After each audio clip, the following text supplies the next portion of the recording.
Buenas tardes, hoy es miércoles 11 de junio del año 2025. Vamos a dar inicio a la reunión de esta tarde con la oración. Rogamos al Señor Dios Omnipotente que nos envíe buenos espíritus para asistirnos, aleje a los que podrían inducirnos en error y que nos conceda la luz necesaria para distinguir la verdad de la impostura. Apartar también a los espíritus malévolos, encarnados o desencarnados, que podrían intentar poner discordia entre nosotros y desviarnos de la caridad y amor a todos. Si alguno pretendiese introducirse aquí, hacer que no encuentre acceso en el corazón de ninguno de nosotros. Buenos espíritus que dignáis venir a instruirnos, hacernos dóciles a vuestros consejos, apartarnos de todo pensamiento de egoísmo, de orgullo, de envidia y de celos, inspirándonos indulgencia y benevolencia para nuestros semejantes, presentes y ausentes, amigos y enemigos. Hacer, en fin, que en los sentimientos de que nos sintamos animados reconozcamos vuestra saludable influencia. Dad a los médiums a quienes encarguéis de transmitirnos vuestras enseñanzas la conciencia de la santidad del mandato que les ha sido confiado, de la gravedad del acto que han a cumplir, con el fin de que tengan el fervor y el recogimiento necesario.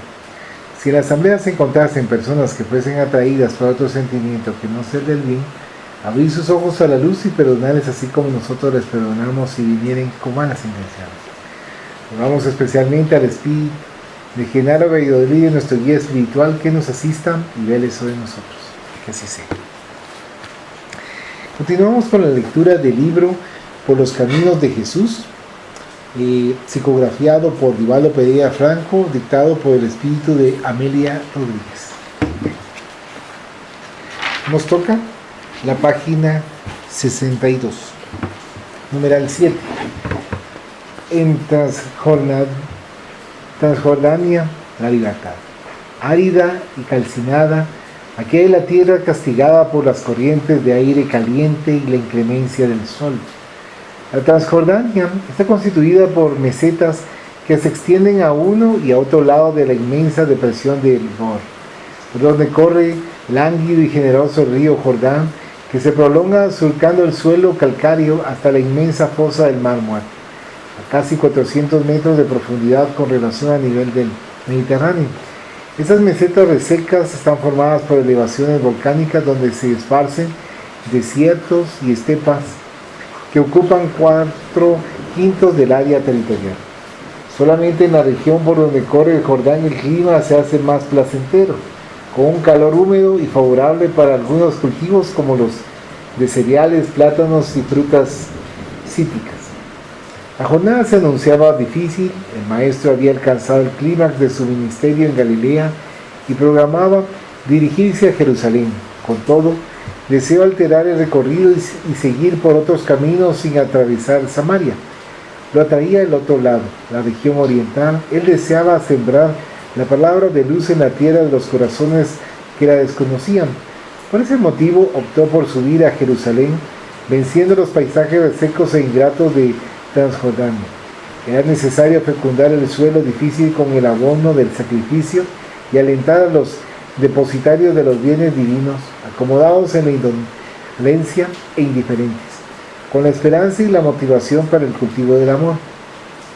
La indiferencia es un moho mortífero, a veces peor que el odio, amor que enloquece y estalla y mira. Ella es la manifestación malsana del amor que está muriendo. La marcha se anunciaba larga y cansadora al tiempo que arriesgada a causa del fariseísmo dominante y astuto que se enriquecía a costa de la ignorancia del pueblo sometido a una infeliz servidumbre. A medida que avanzaba sus sabias enseñanzas, abrían espacios en las mentes cerradas, invitándolas a reflexión, a la libertad.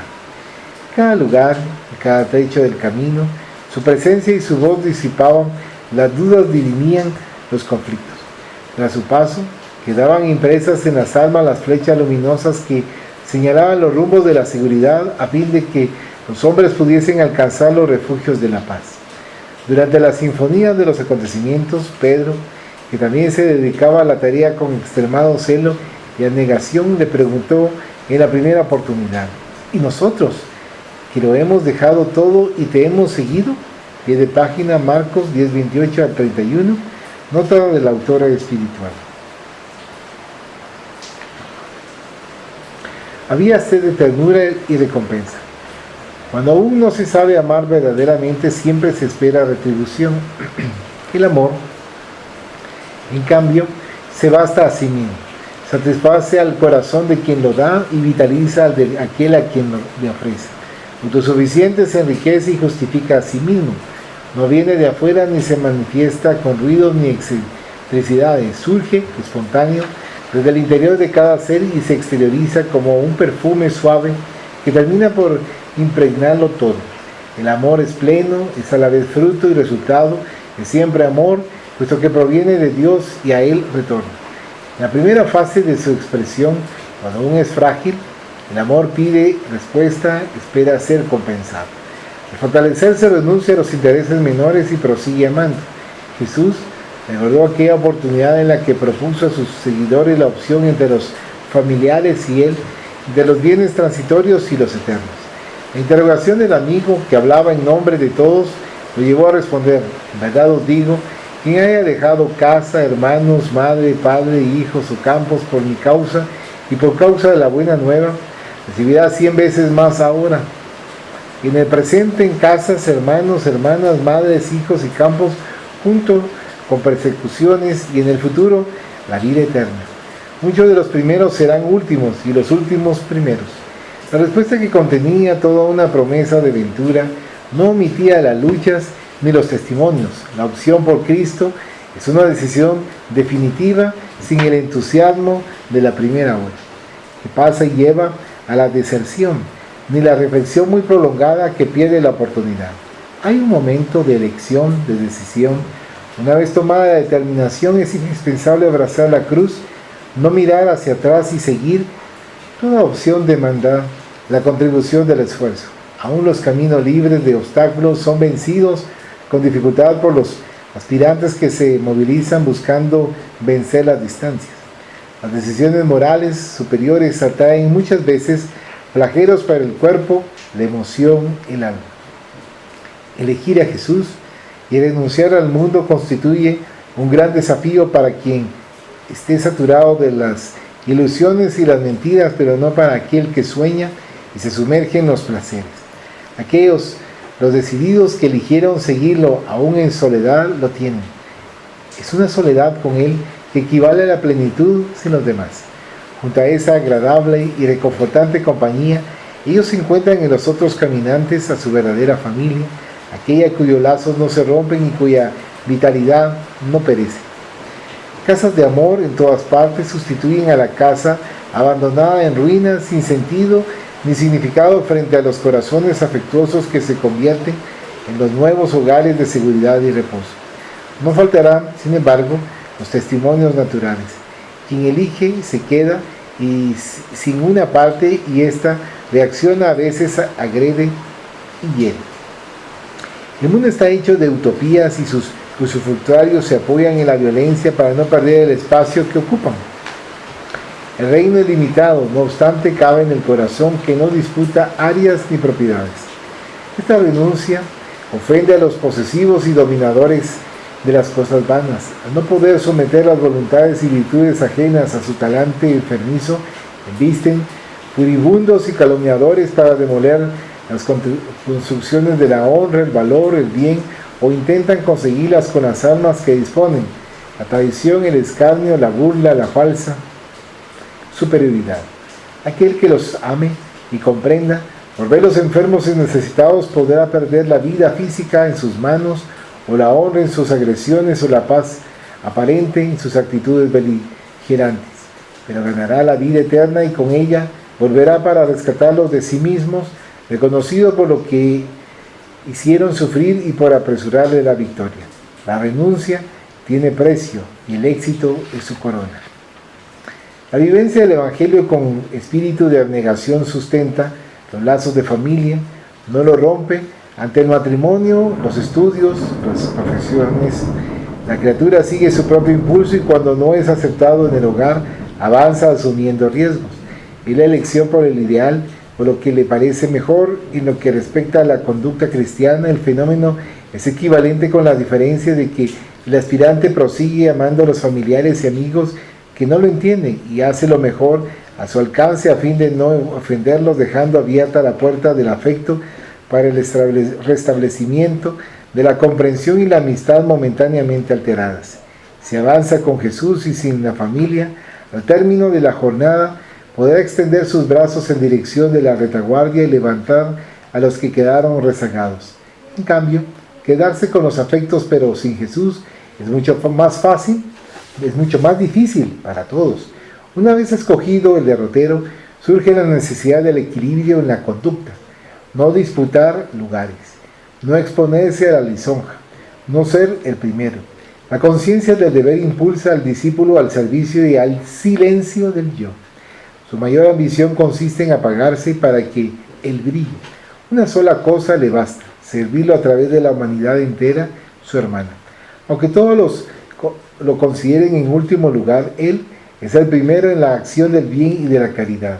Lo demás no importa. Para quien gana un tesoro con el cual es feliz, las otras adquisiciones pierden importancia. Con Jesús, todo lo demás no tiene sentido, es dispensable, solo Él tiene significado. La Transjordania ruda y ardiente es el mejor símbolo de los caminos íntimos que el aspirante a la liberación debe recorrer. Largas distancias, calor inclemente, soledad y silencio son algunos rasgos de la elección. De algún modo, los hombres viven situaciones equivalentes en el mundo, a veces peores y en circunstancias tan perjudiciales que, no soportándolas más, escapan hacia las bebidas, las drogas, la lujuria, los vicios. Unos enloquecen y se encierran en prostíbulos de lujo o en cárceles de voluptuosidad sin fin. Otros se agotan, desalentados, y huyen por el abismo del suicidio abominable. Solitarios entre la multitud que los adula y aplaude, se detestan a sí mismos y menosprecian a todos y a todo. Sonrientes caminan infelices. Muy bien vestidos y adornados con metales nobles y piedras preciosas, tienen el alma desnuda y herida, sufriendo en prolongada agonía. Jesús, no obstante, en la inmensa Transjordania en que se transformó la tierra, continúa enseñando y esperando a aquellos que quieran seguirlo para alcanzar dichosos la vida eterna con plena libertad. Numeral 8. La era del amor. Página 70. El día fue especialmente cálido. Incluso al declinar la tarde permanecían en el aire las corrientes tórridas que soplaban desagradablemente. El mensaje de liberación se expandía por todas partes. Ya era imposible detenerlo. El maestro había logrado convertirse en la esperanza de las multitudes, saturadas por los sufrimientos y sin más amplias aspiraciones con respecto al futuro. Todos veían en él la respuesta de Dios a las innumerables necesidades de la criatura humana. Sin embargo, mientras su verbo derramaba bendiciones de paz y aliento entre los sufrientes, los que se permitían la dominación arbitraria de las conciencias y el comportamiento del pueblo, se levantaban contra él e intentaban obstaculizar su tarea, denigrar el contenido de sus palabras, arrojarlo contra la rigidez de la ley mosaica. En aquella oportunidad, sus enseñanzas respecto del amor, el perdón de las ofensas y la comprensión de las faltas del prójimo llevaban consuelo a los corazones, provocando obstinados debates entre sus adversarios gratuitos, que lo acusaban de contrariar el estatuto legal vigente, herencia enfermiza de los principios del talión. Invadido por el rencor que le despertaba la serenidad del señor Natán ben Asad, fariseo conocido por su impiedad en los juicios y su conducta excesivamente austera, buscó al amigo de los desafortunados y en plena plaza de la risueña y bella Cafarnaúm lo interrogó con arrogancia. ¿Tú enseñas?, preguntó con desdén, el amor irrestricto y el perdón incesante en cualquier circunstancia y para con todas las personas. La pregunta directa recibió una respuesta inmediata y clara: sí. De lo contrario, el amor que se limita a las circunstancias y se circunscribe al individuos especiales no es legítimo. El verdadero amor es una actitud interior que se expande como el aire que a todo y a todos vitaliza. También a los que fomentan el odio, que se convierten en seres execrables a causa de los crímenes que cometen, sin duda.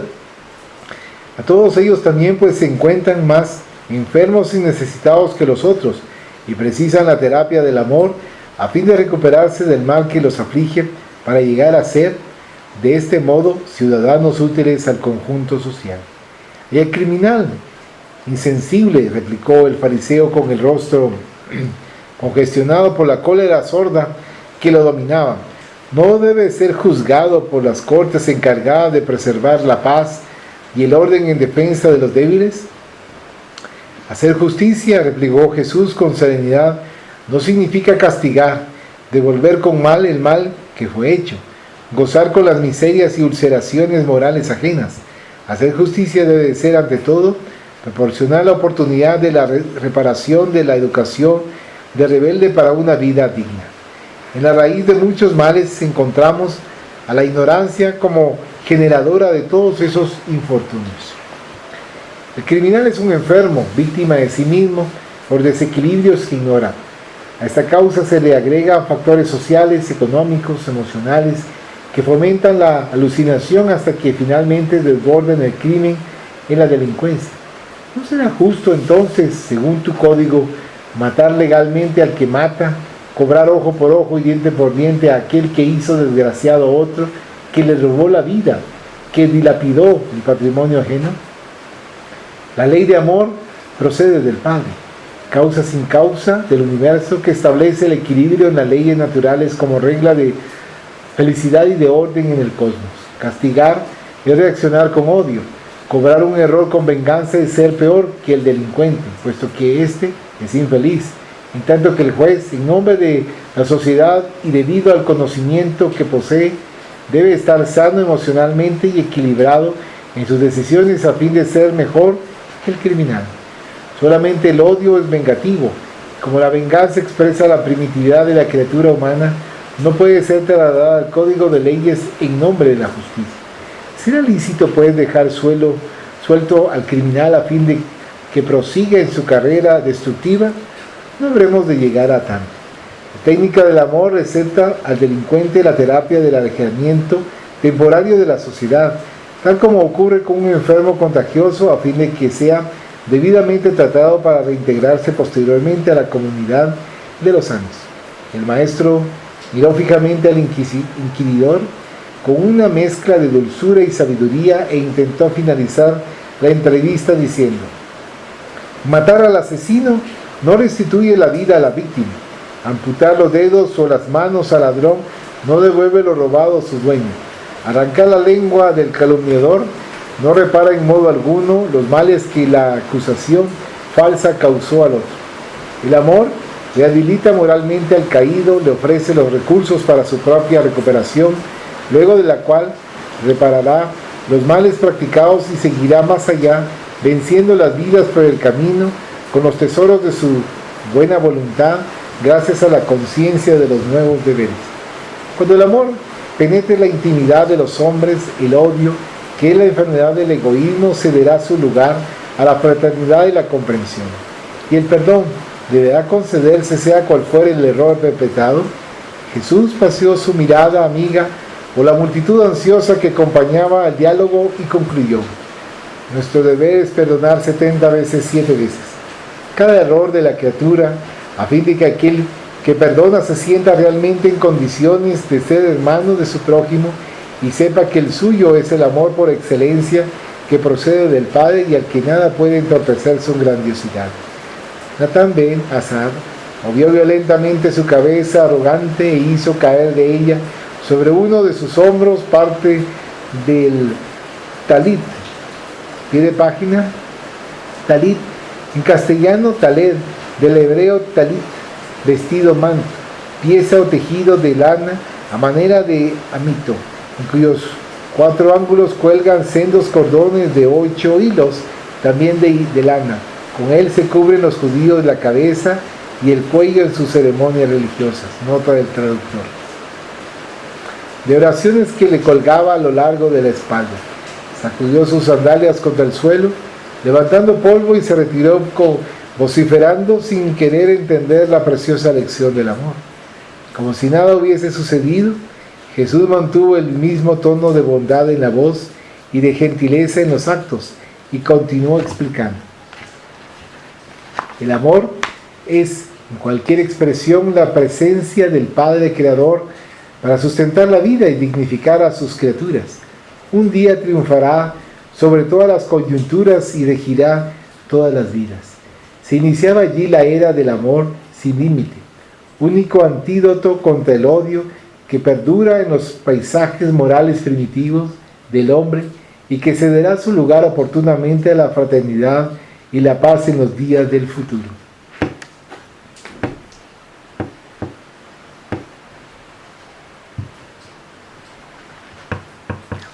Número 9, página 76, aspirantes a reino. La semana transcurría febril, la inquietud había sustituido a la calma habitual en los invitados a la nueva era. Habían dejado sus propiedades e intereses, abrazando perspectivas y ambiciones diferentes que les señalara, casi sin palabras, el extraño y poderoso rabí. Su mirada, al alcanzar la intimidad de sus almas, hizo que un incendio interior devorase las pequeñeces anteriores a que se aferraba. Parecía que lo esperaban desde hacía mucho y que ya lo conocían de antaño, en un remoto pasado que la memoria no lograba recordar. El primer encuentro fue definitivo. En vano examinaron los dobleces de sus almas, intentando identificarlos, se esforzaron incluso por arrancar de sus vidas esa presencia tierna y mágica. Lo querían y no lo querían. En una perturbadora ambigüedad de sentimientos, aquel amor los fascinaba y los atormentaba. Les prometía en silencio una aventura insuperable que los encantaba y al mismo tiempo les hacía temer. Lo cierto es que no estaban acostumbrados al amor ni a aquella suave y poderosa convivencia con Jesús. Él les infundía dulzura y llenaba con ella los inmensos abismos de sus corazones. Reconocían sus propias flaquezas y deseaban huir de él, como si algo los amenazase o conspirase para que no fuesen felices a su lado. No obstante, se quedaban e intentaban serles fieles. Ya comenzaban a acostumbrarse a sus profundas exhortaciones, fascinados con sus intervenciones en las vidas para restaurar la salud física y mental de todos los que buscaban su socorro. Por ello, estaban un tanto inquietos, eufóricos.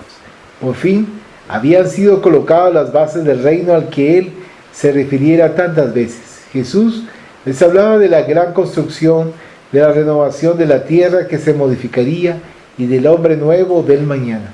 Fue en ese clima de exaltación emocional que al término de una semana de alegría, aprovechando la magia de la noche, estrellada en un cielo turquesa oscuro, Tiago, habitualmente reflexivo y reticente, buscó al maestro acompañado por 3 personalidades y las presentó al constructor divino. No era aquel un hecho inusitado. Con cierta frecuencia amigos y discípulos traían personas interesadas a las que él escuchaba con ternura y bondad. Se podía notar por sus costosas ropas y extraños adornos la posición social que disfrutaban. El discípulo los saludó cariñosamente y con mal contenida emotividad dijo: escuché tus instrucciones acerca de la edad nueva que ya inauguras, en base al programa de edificaciones previsto. Conseguí algunos interesados para colaborar contigo en favor del nuevo reino en la casa de Israel. Tras hacer una pausa para colocar bien las propuestas, invitó a uno de ellos de aspecto venerable y lo presentó informando: él es Sadoc ben Eliezer, famoso constructor admirado y buscado por todos debido a la seguridad y majestuosidad que da a sus obras. Él desea participar del emprendimiento en el cual nos hemos comprometido. El Señor le dirigió su mirada penetrante y aguardó el ofrecimiento que no se hizo esperar. De hecho, completó el aspirante: encanecí mis cabellos en la ciencia y el arte de la construcción. Las obras más famosas de Jerusalén, con excepción del augusto templo, pasaron por mis manos o las de mis auxiliares en las últimas 4 décadas. Estoy interesado en tu empresa, de la que fui informado, y pretendo ofrecer planos y operarios, el material y la experiencia de que dispongo, pero la significativa interrupción creó un natural silencio que él mismo rompió al agregar: pero deseo el anonimato. Tengo una familia honrada y distinguida, un hombre que cuidar. Esta realización me parece revolucionaria y los riesgos inevitablemente son grandes.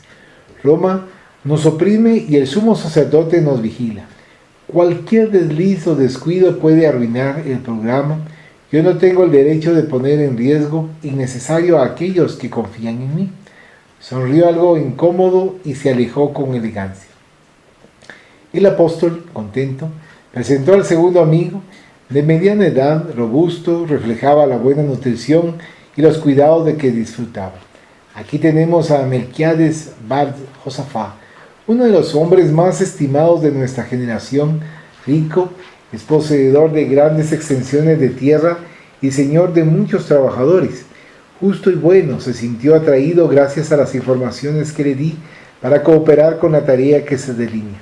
Como Jesús lo miró con un interrogativo silencio, el interesado completó la presentación sin timidez.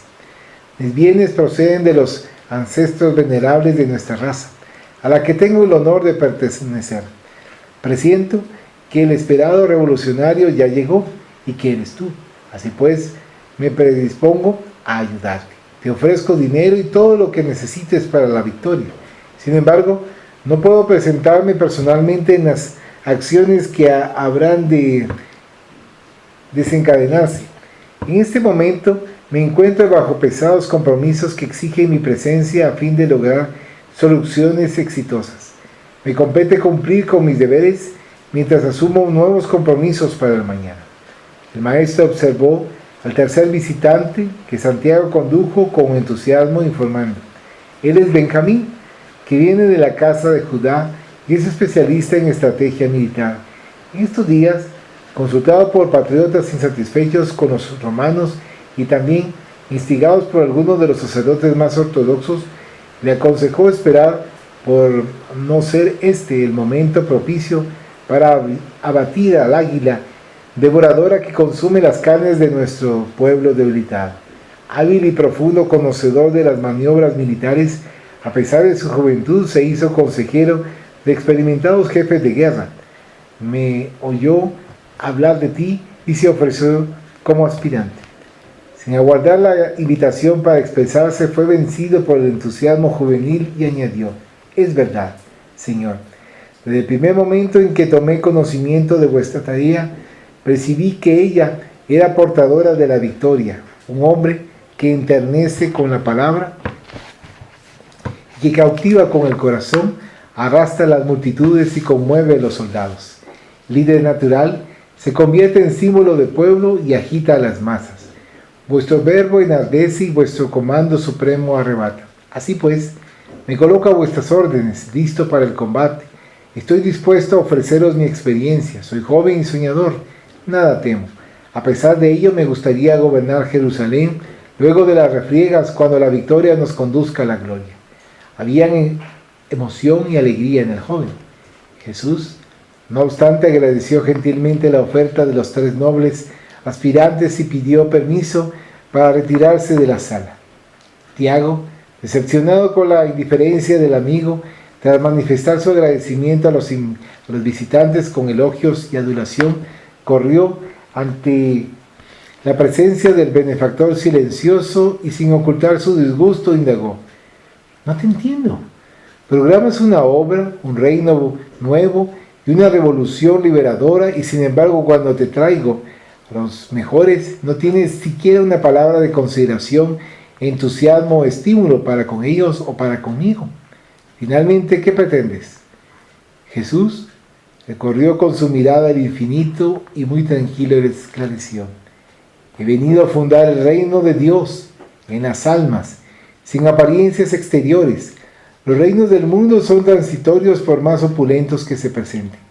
edificados con manos esclavas y argamazados con sangre, carne y lágrimas, ocultan detrás de sus fuertes murallas las miserias desgarradoras que no logran modificar. Mi reino está estructurado con el amor y la renuncia. Tiene por objetivo la liberación de las conciencias y los sentimientos. Programado para la vida eterna, exige de quienes aspiran a su edificación, sacrificio, abnegación y espíritu de servicio. Pero Señor, interrumpió el compañero desilusionado, se trata de excelentes cooperadores que podrías utilizar para apresurar la obra. Sin duda, Tiago, le respondió, son personas distinguidas y poderosas. Sin embargo, conviene recordar que el primero de ellos ambiciona mantener su comodidad y proyección, distancia y discreción, sin someterse a riesgos y sacrificios personales. El segundo, montado sobre valores que pasaron por varias generaciones, pretende continuar enaltecido en la posición que disfruta. Y el último, aunque joven y soñador, es un sanguinario presumido que exige un gobierno fastuoso para satisfacer la vanidad que lo asfixia en su ambición desmedida. Con todo, respetando sus visiones acerca de la vida y los intereses a que se apegan, mis planes divergen enteramente de sus intereses actuales. Tal vez mi edificación, debido a su estructura de valor íntimo y eterno, demore en concretarse, pero se conseguirá un día. Mientras tanto, ellos pasarán, dejando sus riquezas que retienen momentáneamente en otras manos, sus hombres a otros equivocados y sus tronos a distintos luchadores desorientados. Yo, en cambio, que me anticipé, estaré por encima de ellos y reuniendo a los que tienen hambre y sed íntimas de justicia y paz, anhelando el reino de los cielos, destituido de apariencias exteriores para eternizarse en sus corazones. Un gran silencio se abatió sobre el ambiente, apenas quebrado cada tanto por la voz del viento en el ramaje de los árboles. ¿Algún comentario? Había una parte que mencionaba el reino y también la liberación de la conciencia y la liberación de los sentimientos. No sé si te acuerdas que había leído. Perfecto. Entonces, aquí se puede ver, por ejemplo, en la liberación de la conciencia que tiene que prevalecer la justicia, que tiene que prevalecer también la libertad. Y en la liberación de los sentimientos, o sea, tiene que prevalecer, digamos, lo que hay interiormente y no estar guardando así de manera egoísta, y como podría suceder en el sentimiento, como también podría suceder en la conciencia, que podría ser que se tuerza o se tergiverse, y la justicia solo es para mi grupito, solo para los que me rodean. Okay. No tendría que ser así. O si no, no, es que la lealtad solo es para mi grupito, los que me rodean. No, es que Pepe ya saben cómo es. No, hombre, con Pepe ya saben que no se puede. Solamente. Gracias. En el numeral 10 dice, amor sin límite. Numeral 84. La construcción no obedecía a una planificación anterior. Nacida por efecto de la necesidad de socorrer a aquellos que no tenían dónde reposar sus fatigas y desgastes orgánicos, era un reducto de amor que evocaba la presencia del crucificado sin culpa. Situada a un lado del camino entre Jerusalén y Jopá, había sido levantada por las manos cansadas de Simón Pedro, con la ayuda de algunos compañeros aficionados al mensaje, que por entonces se mantenía vivo en las mentes y los corazones. La habitación principal, de características rústicas, estaba dedicada a las reuniones para el estudio de la palabra del Señor, a los comentarios y la asistencia rápida a los enfermos que podía trasladarse.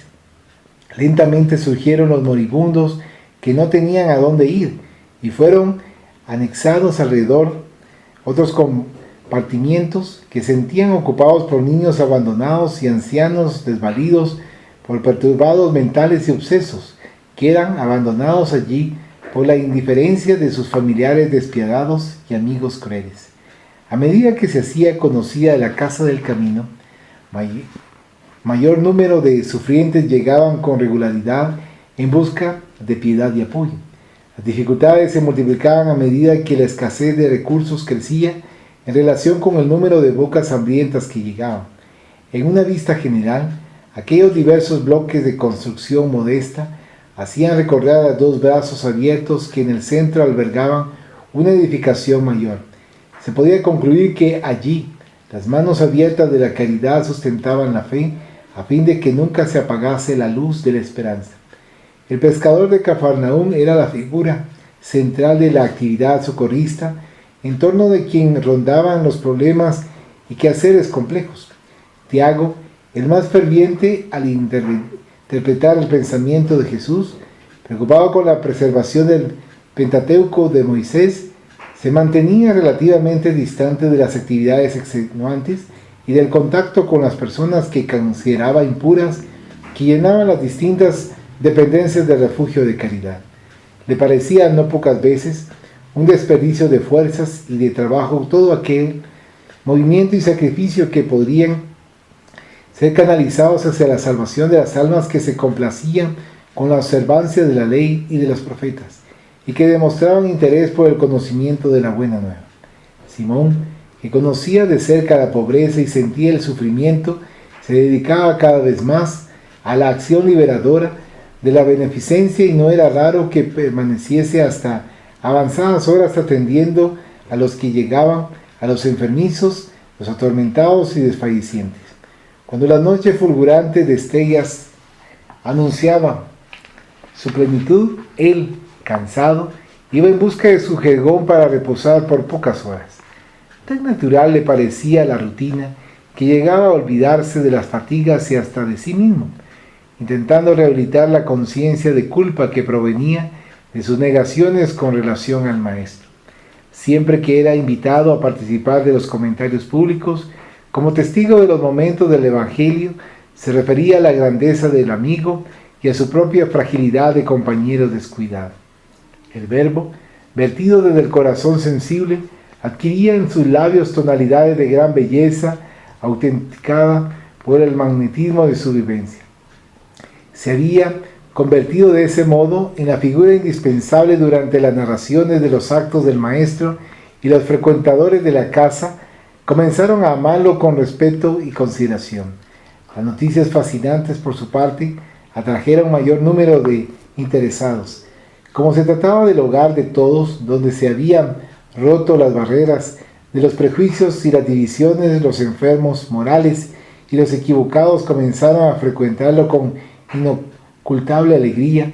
Las enseñanzas les eran transmitidas como una fórmula eficaz para la liberación de sus problemas y culpa.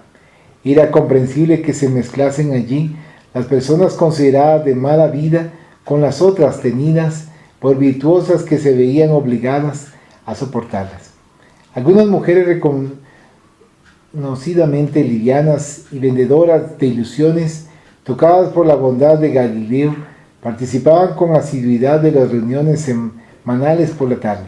Entre ellas, una conocida pecadora comenzó a manifestar alteraciones de conducta, exigiendo del predicador mayor suma de atenciones y asistencia. Inmerso en los recuerdos del Maestro y en las tareas junto a los infelices, Simón no percibió el encantamiento que dominaba al aprendiz en relación a su palabra y su persona. Comenzó a asediarlo, a pedirle ayuda y desviarlo de los compromisos urgentes, hasta el momento en que se le puso en evidencia, en una mezcla de sufrimiento y cinismo. Tomado por la ruda sorpresa, el hijo de Jonás se perturbó sin saber cómo proceder. Recordó su juventud lozana, la experiencia conyugal, la viudez, el compromiso con Jesús, y ante la mujer ansiosa y visiblemente perturbada que le imponía una definición, se sintió aturdido sin identificar el camino a seguir, qué palabra decir. Ciertamente, No poseía otro sentimiento que no fuese el de piedad por la sufrida hermana que se le mostraba consumida por las llamas de una pasión incontenible, agitada por espíritus infelices que se proponían el escándalo y la obscenidad. En una fracción de minuto se acordó del maestro, imaginando lo que más convenía para ese momento. Se justificó: el amor que te dedico es del Espíritu, y solamente de él podremos esperar bendiciones. Cuando abracé la cruz del Maestro, elegí la muerte del cuerpo a fin de preservar la vida. No debes ver en mí otra cosa más que un cadáver que respira aguardando la liberación que vendrá. La obsedida, atormentada por la desesperación del vicio, insistió en los propósitos inferiores de que se hacía objeto e intentó desvestirse delante del discípulo que, constreñido, la orientaba. Con los ojos nublados por el llanto y el pecho oprimido, Simón la detuvo y consideró: verifico mi fracaso una vez más. Intenté presentar a Jesús a mis oyentes y apenas logré exponer mis heridas. Al referirme a las glorias del reino de Dios, inspiro pasiones avasallantes y, anunciando la verdad, no hago más que conducir a la alucinación. Perdóname, hija, si no logré recuperarte, pero al mismo tiempo ayúdame a no sumergirte aún más en el pantano. Nuestra casa es tuya y puedes volver aquí cuantas veces quieras y puedas. No obstante, no olvides que es también la casa donde Jesús habita y actúa, trabaja y reposa, invitándonos a todos al banquete de la redención que nos espera. Por ahora, vete en paz y déjame en paz, que encontraste al llegar aquí. La aturdida mujer, víctima de una comprensible crisis de rebeldía, gritó, llamó la atención y partió esparciendo acusaciones e injurias ácidas que mortificaron al apóstol dedicado. Aquella noche, luego de las rudas tareas del día, descansando bajo la vieja higuera del patio, Simón contempló los astros que brillaban suavemente al infinito y recordó los encuentros con el Maestro en su hogar cerca del lago en Cafarnaúm. El recuerdo espontáneo y rico en nostalgias lo conmovió. Sin darse cuenta, dejó a su mente viajar por los senderos de las evocaciones al tiempo que se culpaba por su inferioridad.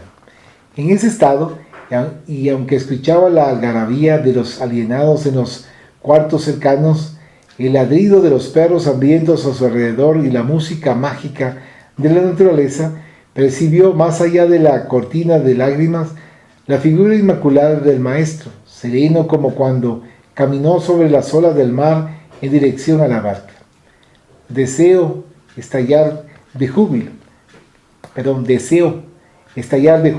relatar lo ocurrido, oírlo, pero no tuvo tiempo, pues el amigo lo reconfortó de inmediato y explicó: Simón, la llama que cuece al pan atrae a la mariposa que, descuidada en ella, se consume. El discípulo de mi evangelio es un punto vivo de referencia allí donde se encuentre, atrae la atención y es víctima de las circunstancias. Está en constante peligro, pero jamás es abandonado por mi amor. No te martirices ni temas. El agua, refrescante y cristalina que quita la sed, es utilizada también para diluir terribles venenos de acción rápida. Cada alma ve en el prójimo aquello que tiene en su interior y cada corazón recibe el mensaje de acuerdo con sus propias necesidades. Permanece fiel y no desfallezcas en ocasión alguna.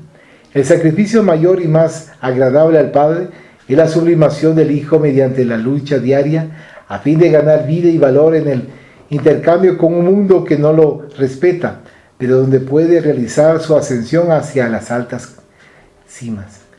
No te detengas a examinar el tormento de nuestra hermana, ni desprecies su torpeza.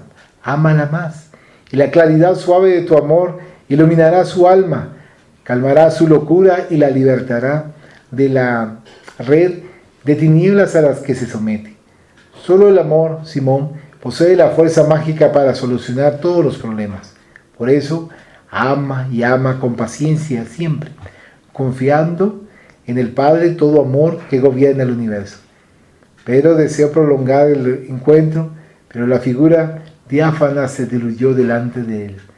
Al retornar a la realidad del ambiente, Simón, renovado, comenzó a amar a todos con tal intensidad que desde entonces jamás volvió a andar con evasivas ni temió, hasta el momento del martirio en la cruz en Roma, varios años más tarde. ¿Algún comentario? Había una parte que mencionaba el abandono de los familiares. Entonces aquí se diría, por ejemplo, yo abandono a mi esposa, yo abandoné a mi esposa. Se podría decir que es una situación que se está manifestando en lo externo. Y en el caso de que no solo abandoné a mi esposa, sino que también abandoné a mi hijo, también se está manifestando en lo externo cuando yo me cambio de ubicación, ya no estoy en el mismo lugar donde están ellos. Ahí los he abandonado, en el caso que se mencionaba de abandono de los familiares.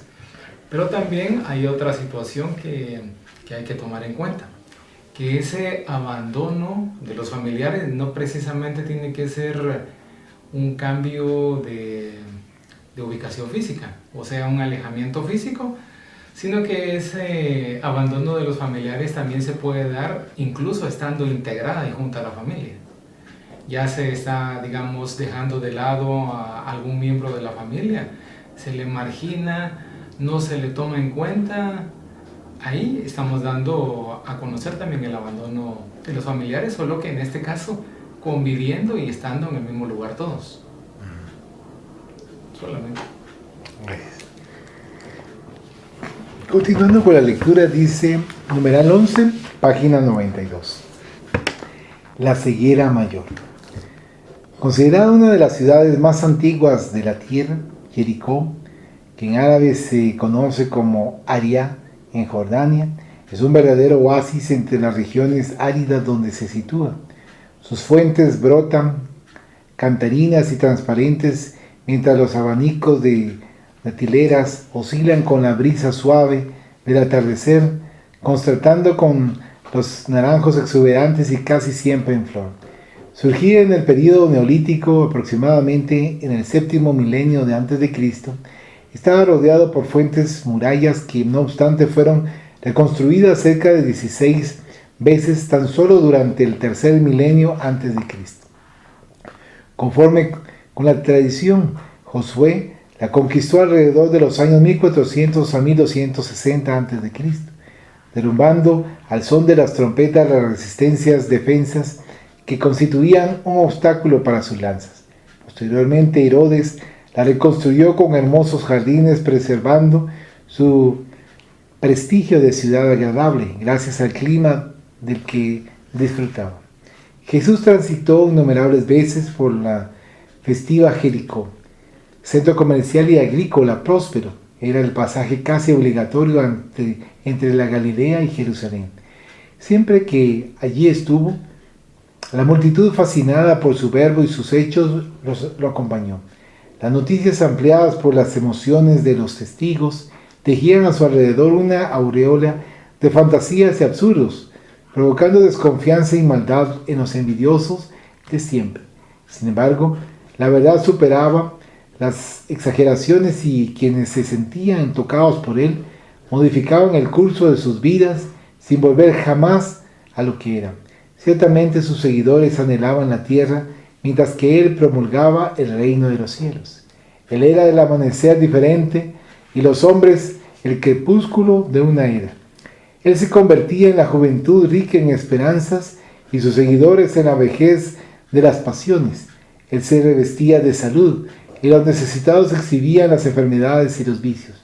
Él se explayaba en luz y los que lo rodeaban se debatían entre tinieblas. No dejaban de ser una extraña paradoja. Y así, él incendió el viejo mundo de los compromisos mezquinos, ofreciendo la visión dichosa de la libertad espiritual. Jericó lo recibía con entusiasmo, la alegría de la tierra reseca, cuando es besada por el rocío, y era lo que se sentía en la ciudad cuando él llegaba, Como la brisa suave que impulsa lejos el calor sofocante, era la sensación que su presencia producía.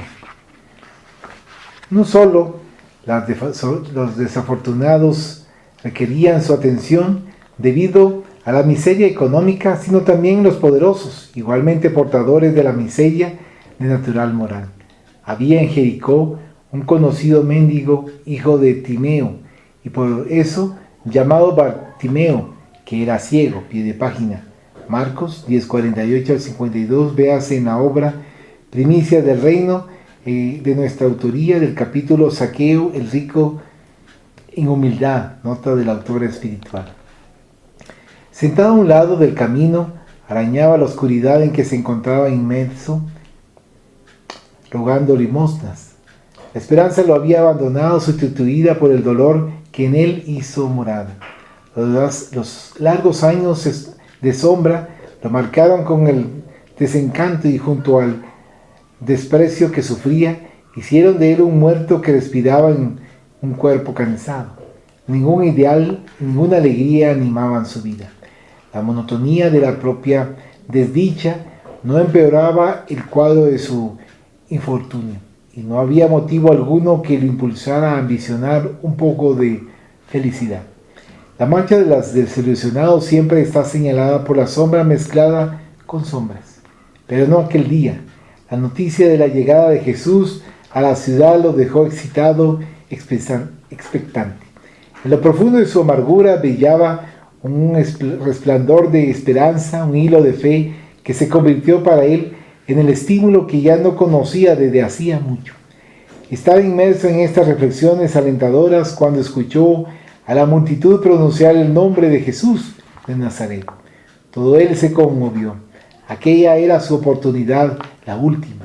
Había oído hablar de él y creía, a pesar de la inmensa incredulidad en que se aturdía en su fuerza restauradora. Rompió el silencio y él gritó. De la desesperación salió por su boca: Jesús, hijo de David, ten piedad de mí.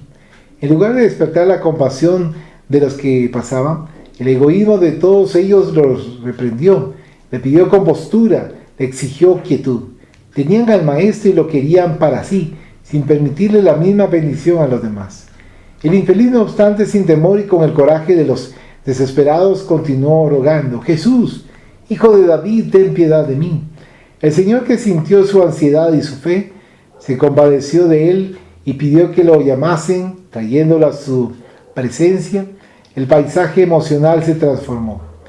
Los acompañantes estimulaban al ciego y le señalaban la esperanza, afirmando: coraje, levántate, que Él te llama. Deseaban un hecho más, siempre un hecho nuevo. El diálogo fue encantador. ¿Qué quieres que te haga?, preguntó Jesús. Rabino, que yo vea, respondió el ciego. En aquel rápido minuto que sintetizaba toda su vida, en las sombras él quiso gritar, pero se detuvo paralizado. Vete, le dijo el maestro, tu fe te salvó. Bartimeo no tuvo tiempo siquiera para reflexionar, pues esa voz vibrante y rica en armonías penetró la acústica de su alma e hizo que estallase. La claridad en los ojos apagados ya podía ver. La luz dorada del sol, el verde de la vida, la fiesta multicolor del día y la sonrisa de los hombres lo invadieron, imponiéndole la sinfonía de las lágrimas. Tras el dolor del momento inusitado vino la adaptación y la alegría de la visión en una fiesta de belleza. Cuando quiso agradecerle, el maestro se había alejado. Él nunca recibía el reconocimiento de los beneficiarios de su amor. Bartimeo es el símbolo de los ciegos espirituales en todos los tiempos. El mundo moderno aún sigue siendo Jericó. Los hombres le piden que cure, pero rechazan la salud que él les ofrece. Anhelan su presencia, pero lo repelen con su astucia y ambición. Buscan la paz que él representa y aún así fomentan la guerra en que se consumen. Son los mismos ciegos espirituales que teniendo a Jesús por carecer de fe, no lo buscan, o cuando él llega, lo rechazan. Esta es la ceguera mayor y peor, porque es la del alma rebelde, ingrata e insatisfecha. ¿Algún comentario? Pienso que esto de la ceguera es una situación bastante delicada. Y delicado en el sentido de que se dice un montón de veces, muchas veces se menciona eso de tener cuidado de no caer en la ceguera, de aprovechar la luz. Se repite muchas veces y es una de las cosas que menos se aprovechan. Entonces, por ejemplo, se mencionaba también que estaba otra clase de ceguera que era más delicada, que era la ceguera espiritual.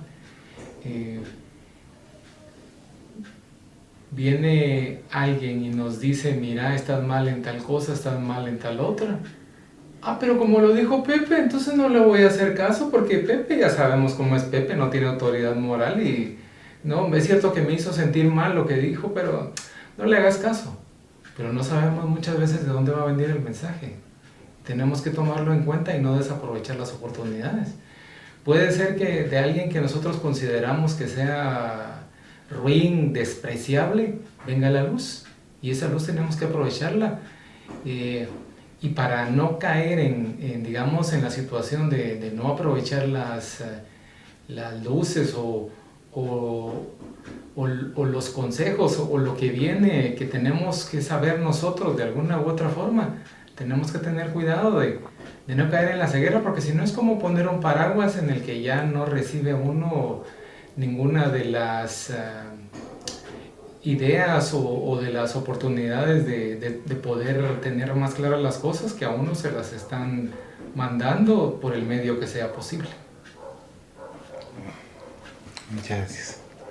Vamos a finalizar con la oración. Agradecemos a los buenos espíritus que han querido venir a comunicarse con nosotros y le rogamos que nos ayuden a poner en práctica las instrucciones que nos han dado y que hagan que al salir de aquí cada uno de nosotros se sienta fortificado en la práctica del bien y del amor al prójimo.